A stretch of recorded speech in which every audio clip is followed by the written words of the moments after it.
অনেকে শীতকালে পানি কম খান, যা মোটেও ঠিক নয়। বরং শীতকালে পানি বেশি খেতে হয় যাতে ত্বক আর্দ্র থাকে। অনেকে শীতের কারণে গোসল করা থেকেও বিরত থাকেন, এটাও ঠিক নয়। শীতে প্রতিদিন সামান্য উষ্ণ পানিতে গোসল করা প্রয়োজন, তবে বেশি উষ্ণ পানি ব্যবহার করা থেকে বিরত থাকুন। শীতের শুরুতে ত্বক শুষ্ক হয়ে যায়, হাত পাও ফেটে যেতে পারে, ফলে চুলকানি হয়। তাই ত্বক শুষ্ক হলে petroleum jelly, olive oil, body lotion ব্যবহার করা যায়। তবে সবচেয়ে উপকারী হলো প্রাকৃতিক অলিভ অয়েল। এতে কোনো ধরনের রাসায়নিক উপাদান মিশ্রিত থাকে না। গোসলের পর অলিভ অয়েল ব্যবহার করা ভালো। ঠোঁটে যে কোনো ধরনের লিপ জেল বা পেট্রোলিয়াম জেলি লাগানো যাবে। পায়ের গোড়া লিপ ফেটে গেলে পেট্রোলিয়াম জেলি নিয়মিত ব্যবহার করে এবং সুতির মোজা পরতে হবে।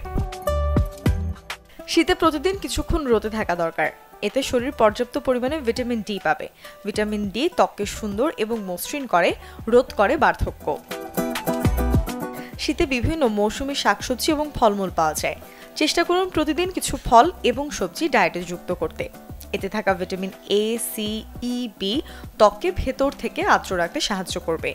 এতে করে কমবে শুষ্কতা। খেতে পারেন বাদামও। এতে থাকা ভিটামিন ই ত্বককে মোলায়েম রাখে। মুৎসনৈশী, চ্যানেল 24।